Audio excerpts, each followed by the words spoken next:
The FUBU Radio. Come on. Come on. Come on. Come on. Come on. Come on. Welcome back to Kizo's Corner. I got another special guest in the building with me tonight. Her name is Lisa Ray, the real Lisa Ray, as I was told years ago. But we're gonna get into that a little later. I just want to tell you a couple of things about her and what she's done. She has spent a lifetime helping others, including family, friends, and community. Young at heart and full of life, she was always determined to be successful enough to help her family. The youngest of four children, she's determined to complete a degree, which she did while raising her son and having a successful career on Wall Street. In 2008, she started experiencing slurred speech and her balance was off. After researching the symptoms, she visited a doctor and asked if he thought it could be MS. His response was no, perhaps you had an infection and now you are fine. Fast forward 8 years, numerous falls, unexplained weaknesses, injuries, and back surgery, tons of tests, MRIs, and EMGs, and visits to doctors. She was informed that she had been misdiagnosed. So with all that going on, she still is one of the pillars in our community since we grew up in Jamaica, Queens, so I gotta give her a shout out about that. She was very instrumental in helping a lot of the comedians get their start. If you guys know about Manhattan proper, that's a Queens thing on Linden Boulevard. But we stayed in there seeing, all the comedians now that are big out of New York was in Manhattan proper. Before it was a Caroline. I mean, Caroline's was always there, but we were doing it, in our hood. But she was very instrumental in bringing some of those comedians' careers to life. And then she's also the founder of, let me get it right, Angel Hearts. Angels with the S. Angels. We're all angels. Yeah, Angels Right. Hearts for Hope. Angels Hearts of Hope. For Hope. For Hope. And she's the CEO of that, and she's helped multiple people over the years deal with, her disabilities and various disabilities. And she's also graduating this month. Yes. With her master's in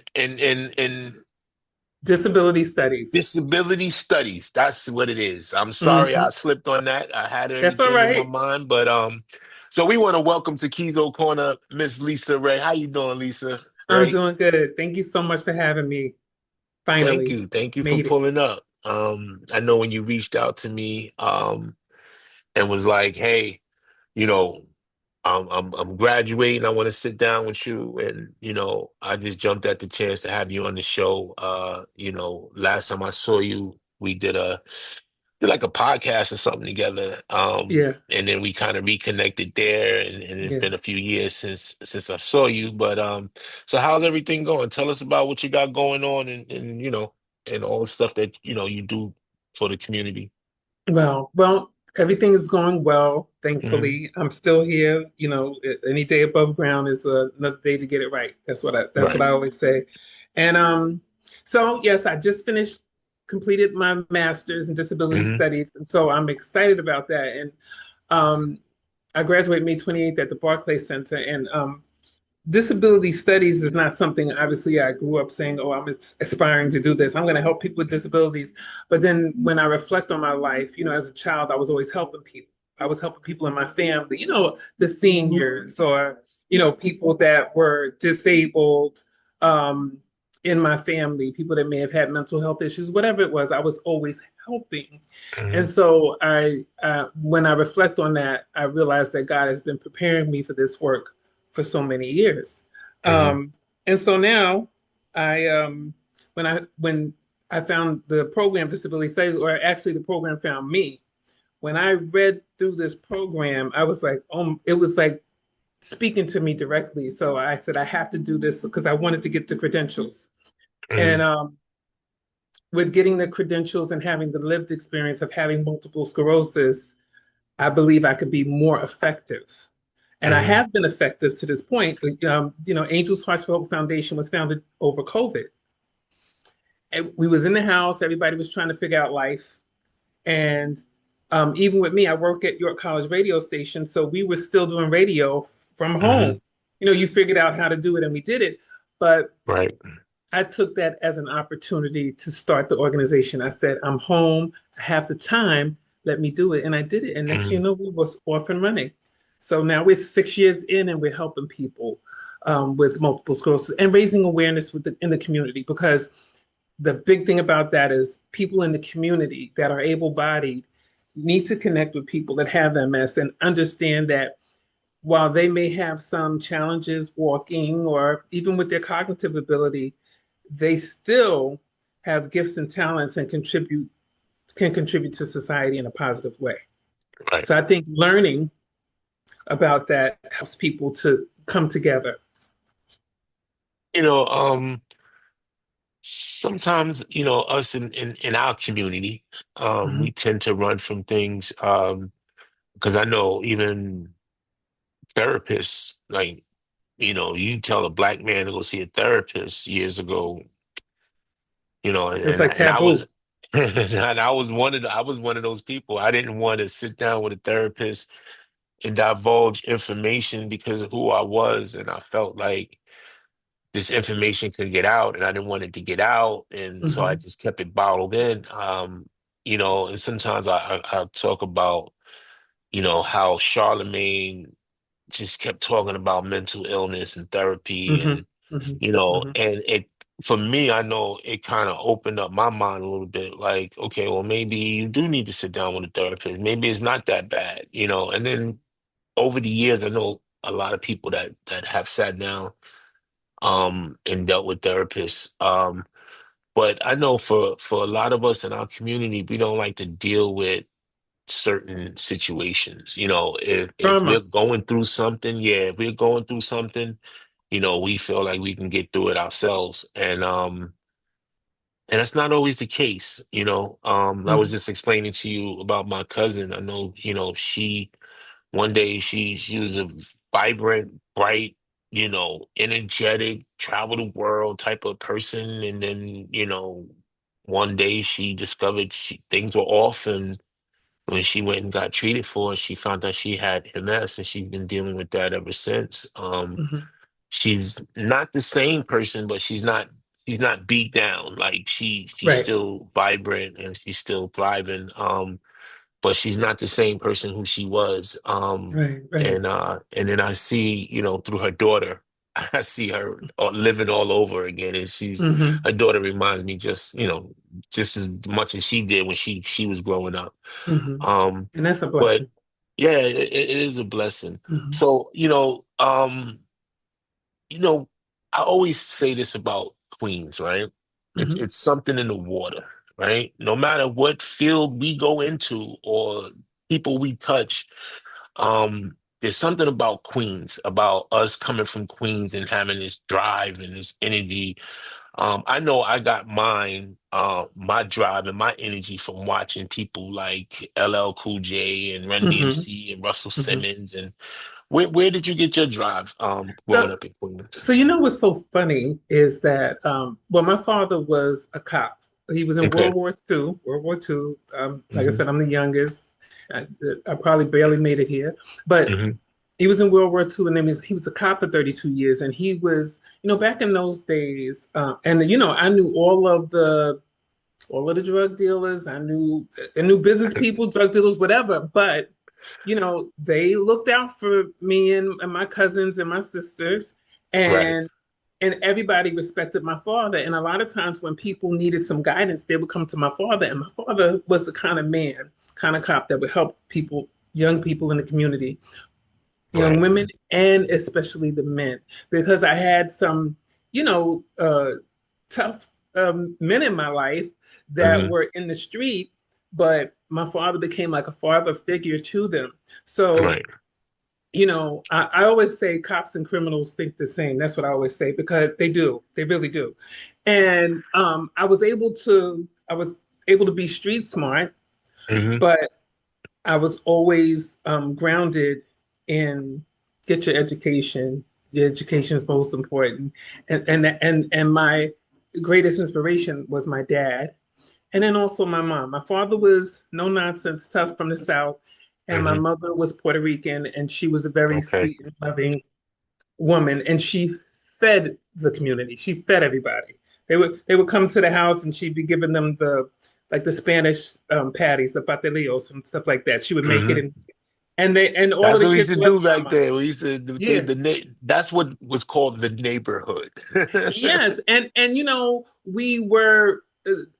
They were raising each other's children. That's really what Hmm. was happening. Hmm. Because if my mother and father went out on a date night, we were up the street with the Spideys, being taken care of. And then, Hmm. then there was the Vickers that lived on the block, and my mother took care of all their children. And Right. so it was really watching my older brother playing in bands and all his friends coming over, and we was like everybody's little sister. Right. So we always saw the working families on the block in the community with their Hmm. children. Everybody was going to school, parents were working, and most were in two parent, working households. Hmm. Um, so that was the kind of we were in a thriving community. Now, for me, music is one of the things that really influenced me growing up because my father played all the old school stuff. He played everything from Sam Cooke to Barry White to Earth, Wind and Fire. Like, we heard it all. And then when rap came into play, of course, Hmm. Larry Smith, right? You remember Larry Smith? Yeah. Hmm. Larry Smith was Larry like my put me uncle. inside the Cadillac. Right, right, right, right. Now Larry was like my uncle. Me and Larry were like thick as Uh-huh. thieves. Hey, and he was older than me, and I used to hang out with him and Bugsy. They would pick me up and I would go hang out with them, like we wherever we would go to the Fever. I ain't even gonna front. We would go to the Disco Fever. The Fever had the best music. Yep. Junebug was a DJ, God rest his soul, because he passed away. But you saw everybody. Obviously Run DMC, the Fat Hmm. Boys, New Edition, Grandmaster Flash and the Furious Five, the Cold Right. Crush Brothers. That was my era. I was a hip hop head all the way. So, and then eventually I ended up getting into music myself and having a couple of records out myself with my group Delicious. So it was just, Oh, I didn't know that. Huh? That's it, something I didn't know. Let me yeah, find yeah. out. It's You on was my. If it, rapping, singing? What were you I doing? was listen, I was singing and I would rap. I would do that whatever when I was a kid. I used to rap like when we would be at the house parties, whatever, and the DJ would be mixing. I would be in the back, maybe rapping, and no one would see me because I Uh-huh. was like, hey, I'm not gonna. But every now and again, I would do a song that had a rap, and everybody used to say I sounded like Queen Latifah, which was hilarious to me. So, but Hmm. I love our people. I love our music. I love our culture. And yeah, I thought I was going to be the next Diana Ross, and clearly that didn't happen. Back then she was huge, and Hmm. um, and I was working on Wall Street, but then I took corrections. I had turned corrections down because I was like, oh, I can't do that. I'm going to be on tour. That was a joke, but yeah, music brings us all together. It doesn't, So, so how did you get started in comedy? Because I remember back then, coming to the Manhattan proper and seeing you there. I didn't know you like that, but I right, knew who you were. You were right, running around. right, But right, right, how exactly. did you transition into comedy? So, um, after being in the music industry for a minute, I realized how male dominated it was, and actually Teddy Riley had produced our first song. That's when Teddy was the young buck, you know, Hmm. and we was in Harlem recording all that. So I wanted to be respected as a businesswoman because Hmm. I had so much to offer now, and I am already working in finance, right? Right. So my best friend from high school, Diane Gibbs, she had this idea. We used to always go to Harlem to the National Black Theater, I believe it was. And Monteria Ivy, God rest his soul, he was a comedian who became Mhm. really good friends to us. And Diane was like, we should bring this to Queens. So it really was Diane's idea. And I was like, Mhm. yeah, let's do it. So what happened was it was about 5 people in the beginning, right? Mhm. You know how it is, you get this nucleus of people and then people start dropping off. And so um I was just helping, and so many of my people were coming to the proper because I was like, you gotta come. My friend is doing this, my friend is doing that, whatever, whatever, and because I knew what it could be and the Mhm. potential. And so I kind of came in, they were like, well, what could you do? I said, I could show you better than I could tell you. And we did Mhm. a event at this place by the airport called Wings at the time.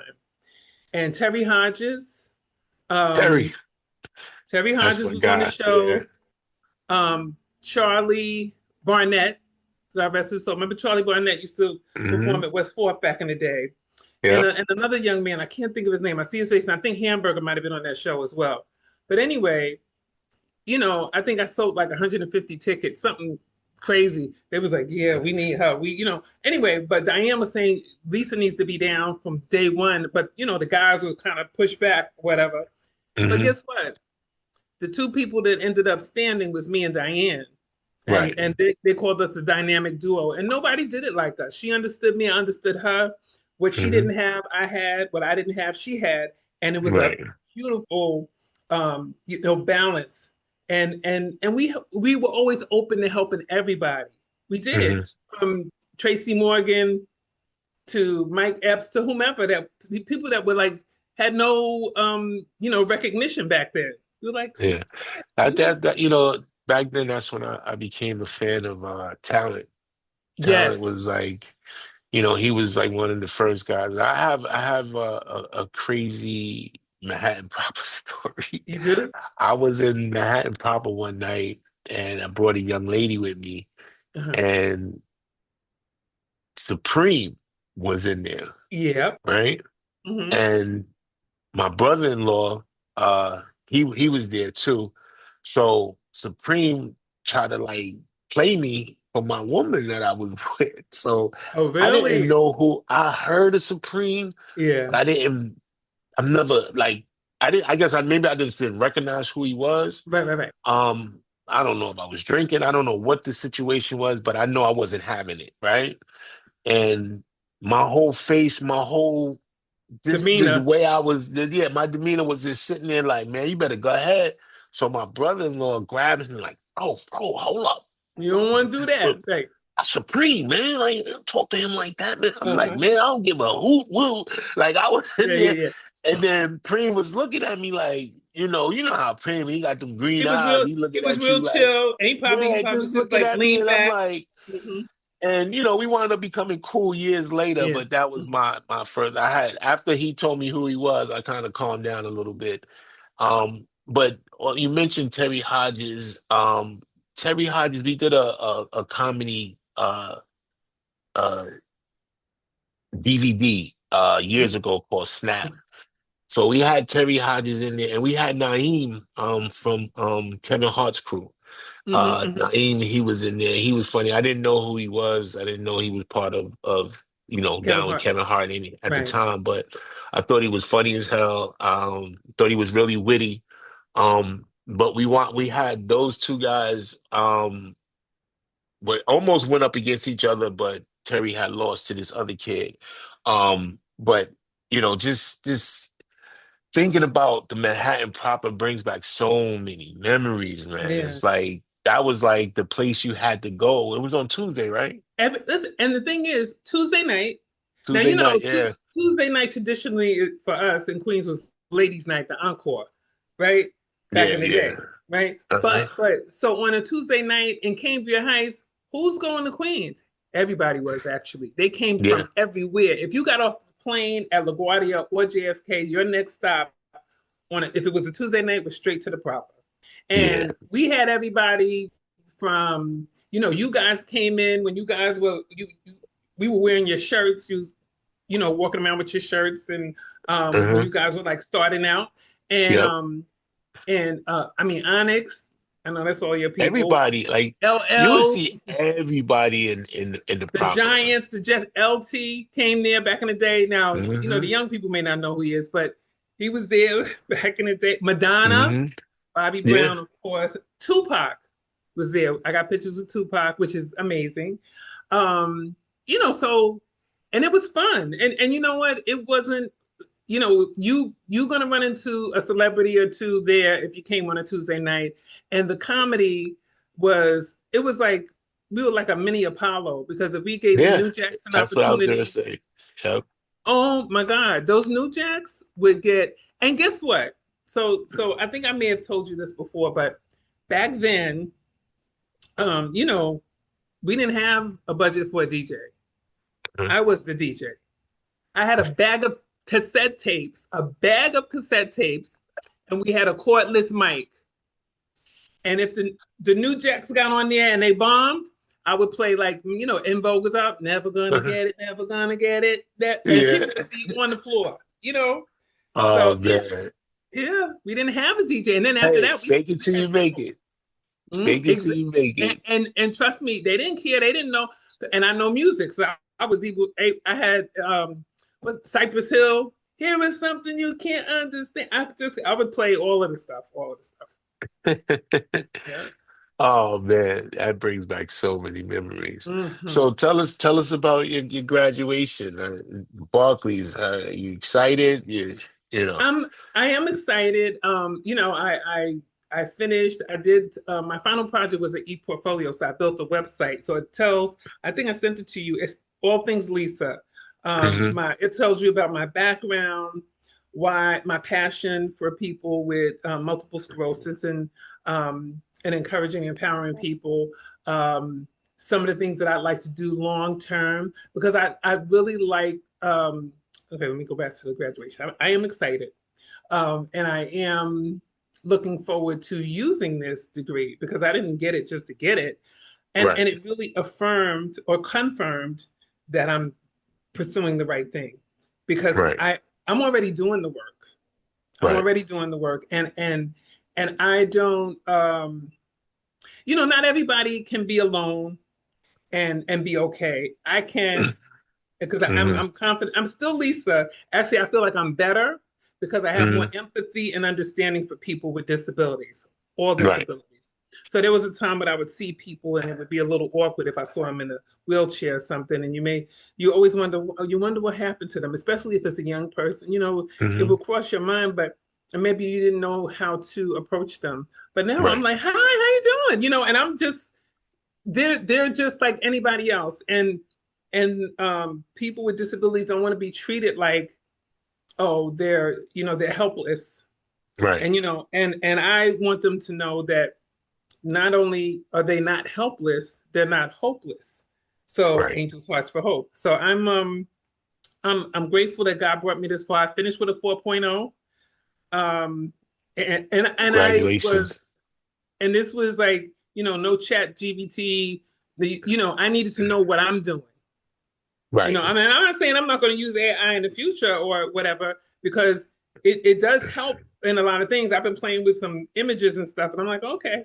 But I definitely know and have a full understanding of the disability community on many levels.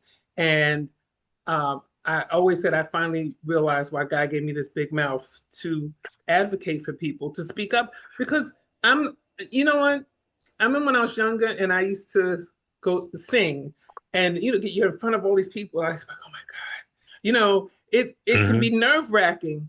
But Hmm. then, you know, going to church, being a Christian, and living and learning, and just and singing for the Lord, you get out of Hmm. yourself, you get out of your way, and realize it's not even about you. It's about Right. the message. And so Hmm. now I can sing anywhere, anytime. I don't care because I have a message, and that's what Right. it's all about. Ah, That's what it's that's all about. good. That's good. So, I know you have a sneaker ball coming up too. Was it October? Yes, yes. So October 17th, a couple years ago, you know Corey Pegues. I know of him. I haven't met him. I saw him at Farmer's Day. Yes, yes, yes. Because y'all I are kind saw of his from the same area. documentary. Yep. Once a I cop. saw you guys. I saw the interview that you guys did. Hmm. But I know who he is. Okay, so he's actually on my board, and he's Okay. like my family, my cousin. We've been in, we've known each other for many, many years. He's on my board, and him and one of our other board members, Malik Turnage, who was a Queens businessman. The two of them was like, we need to do an event, and so I was like, okay. So we've done pop-up shops. Over COVID, we did my birthday celebration usually every year, March 22nd, is a Hmm. fundraiser. So then they was like, we need to do something else. So it was their idea to do the sneaker ball, and now we're going into our third year, and each year it gets bigger and better. So we have it in Rochdale Village. Dr. Bob Lee hosts it. Hmm. And he's very connected to the nonprofit space and also radio, as you know. He's been around Yeah. forever. And we have a live R&B band, and they're fire. Everybody loves them. They play all of the great music, and we have a DJ, and it's open bar, fully catered. It's a great Hmm. time. So people get dressed up, and you get dressed up, and you put your sneakers on, your fly sneakers on, and You there's know, people in there. I can't get my wife to do that for nothing in the What? world. Oh my God! She's such a heel lady I used to that be. she cannot put on a dress and sneakers. She You won't got you do got it. to And get I'm you like, got to get us some blinged out sneakers. yeah. You got to get some blinged out sneakers. She got some, she's really not into the sneakers. And so I know a lot of times it's crazy because I'm a sneakerhead. So she'll come to Right, me and she'll be like, are these cute? Like, so right now we're going right, back right. and forth. We're going back and forth over the Air Max 95s. So she's showing me all these Air Max 95s, these pink ones, these Hmm. other ones, these camouflage ones. And I'm like, babe. If you're gonna get Air Max 95, you gotta get the lime green, the gray and lime green ones. Period. That's it. Don't show me Okay. nothing else.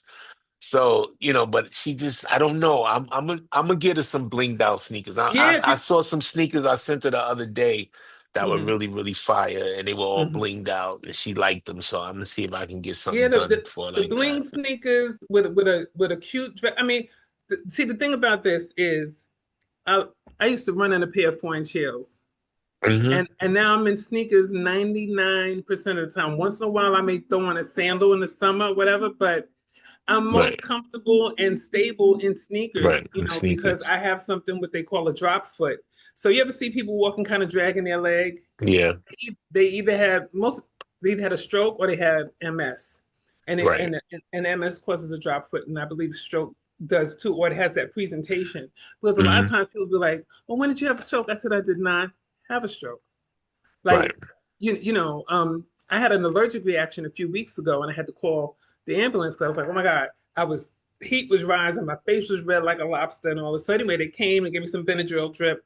Went to the hospital, and then so I was a little woozy, and so the nurse was taking me to the bathroom. Was like, "So when did you have a stroke?" I said, I did not have a stroke." I said, "I have MS." I said, "It's a similar presentation." I said, "But you can't assume. You have to ask.